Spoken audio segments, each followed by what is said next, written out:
Konnichiwa, Naki-san here again, and today we're looking at this NES controller and this jumble of lights. Oh, gonna sneeze. What am I? No. Don't you hate it when you get a sneeze and you want to sneeze but you just can't? Anyway, we're looking at this controller and not me sneezing, and mainly we're looking at it because you'll notice that I'm pressing buttons and it's doing light outputs. Now, why is this interesting to you? Well, not to you so much as it is to me, but this to me is my input system for my newly updated jammer harness. Basically, I want to be able to make a I've been making loads of jammer harnesses, and one of the things I wanted to do was make a serial harness, which basically, if you don't know what serial means, in terms of electronics, there's two different types of receiving data. There's serial and there's parallel. Parallel is sending all the data at once in one massive go, and serial is sending little snippets of it over a period of time. So serial does take a bit longer to send data, but parallel, although you can send everything at once, it's not actually the best because all the data, and you have to make sure it's all read correctly and it all arrives at the same place at the same time. It's kind of annoying. You don't have those problems with serial because, as long as it can tell the difference between 0 and 1, which is where your reference voltages come from, serial's better. And I could go into a whole discussion. Essentially, serial is sending snippets of data over a period of time. And one common use for serial data is NES controllers, or in fact including Super Nintendo controllers. I could show you Super Nintendo controller doing the exact same, but I just thought I'd show an NES just because, I've got one to spare. Well, I've got a Super Nintendo one to spare, but, I've got this one plugged in. You'll notice that it's plugged into various wires onto this, this controller plug's plugged into various wires on this little breadboard, and you'll notice there's several chips on the actual board. I'll go into detail.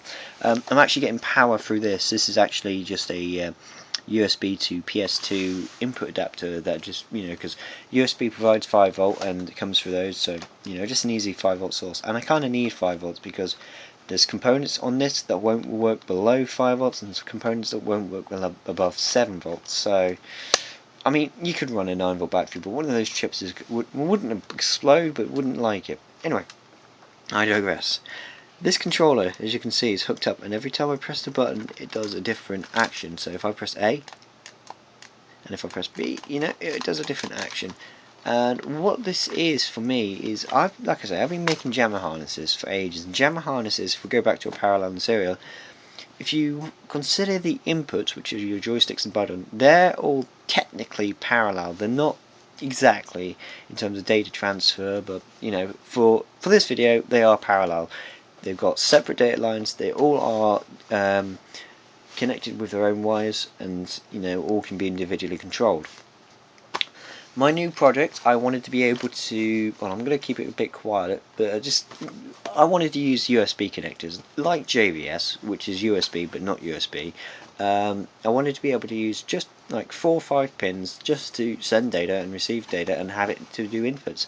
And this is the system I came up with. I have to say a lot of credit went to, one of them escapes me.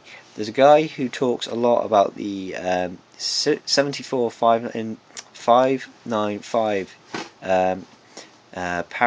serial into parallel out shift register. I'll have to find his name, but I'll probably forget to put it in. But just do a search and probably be like second video maybe. I think that was the case. And also Ben Heck, I have to give credit to Ben Heck and a couple of people who wrote info on all these circuits. I could go into details. And basically I've been researching this for about 2 weeks now, and this is what I've come up with, and it's not complete, and you notice it's just wires. There's not a whole lot of components. It's just a very basic prototype.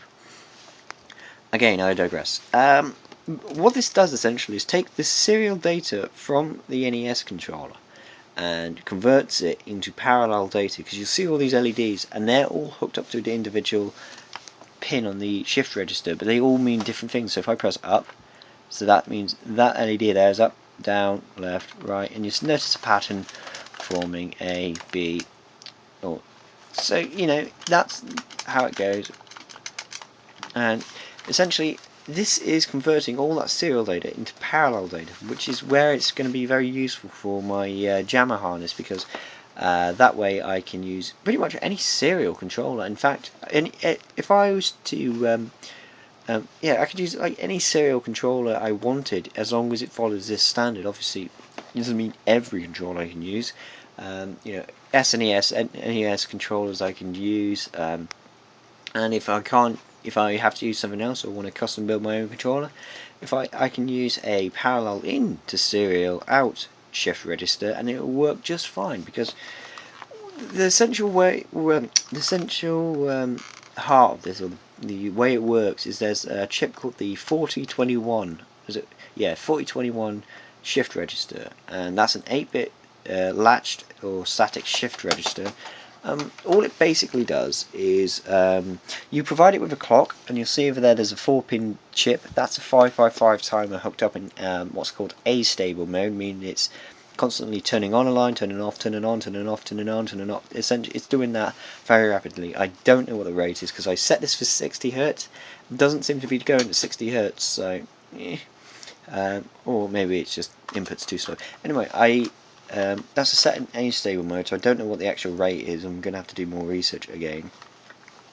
And basically, that's providing the clock, and the clock is just a signal that turns on and off to say it's like, think of it as a clock, as in time clock. It sort of regulates how fast things go, and it regulates when things get shifted and all of that. And so you send that straight to the NES controller. So I've got that set going in straight into here. So this is timed exactly to what that 555 is timed to. And then what you do, when the NES actually wants to read data, so once it's got a clock going, when it wants to actually read data, it'll pull a line down which it will call the latch or strobe, depending on your point of view.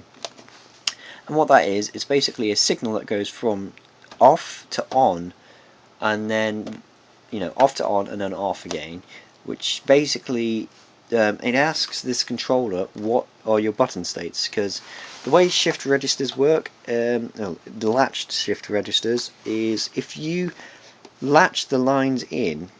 So if you so I'm trying to figure out how to explain as I'm saying this. If you imagine that the shift register is in there, and you can pre-press all these buttons all day long, it won't actually listen to those buttons until you press the until you press the latch line, and that basically lets all the signals of the current buttons open. So if you had down and A pressed, what it would then do is go, okay, I've got these buttons pressed, and then it would store it into its own memory.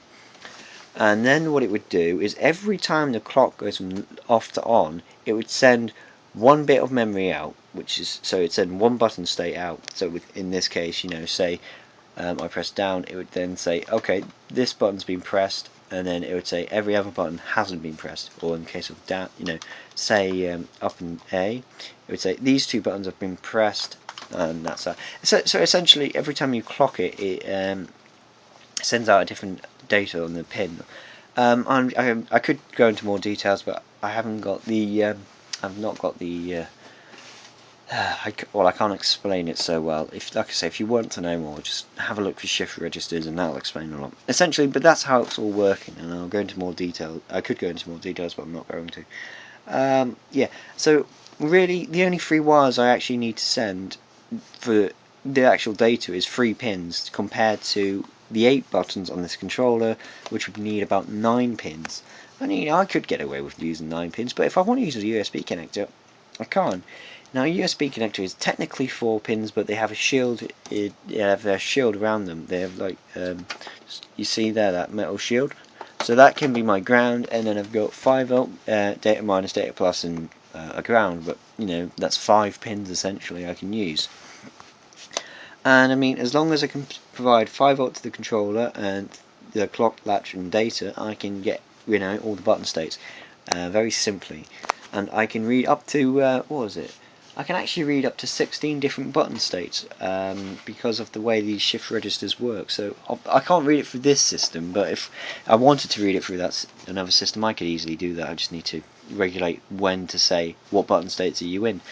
because the way this circuit works is you've got your 555 down there, so that's going, okay, you know, say it's 60 hertz, so it's going every 60 hertz, every 60 times a second it's going off to on and then back off, and then so that's essentially turning parts of the it's turning sorry, I'm really tired today. So that's our clock essentially. Save us from getting confused. So the 555 is acting as a clock, and that's all we're using it for. This here, this is a 4017 Johnson counter, and that's a 10 output Johnson counter. And the way we've wired this up here is we've basically got the clock going from that into the Johnson counter. But the way a Johnson counter works is every time you clock it, so from low to high, as it's called, or off to on, every time you do that transition from off to on, it will advance a pin.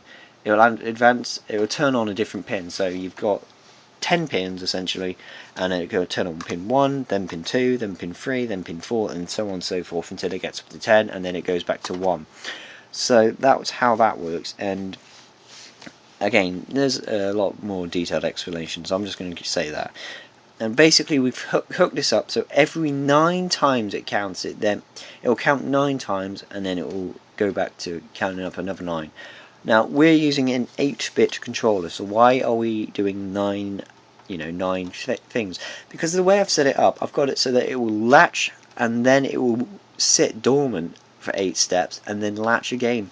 And that's how I'm regulating when to actually latch the button states. Because if I was to just use the clock pulse of the for the latch, it would not give me any data, because every time I try to shift a bit of data out, it'll say, okay, what is your state now? So essentially just keep shifting, you know, the what was it, up.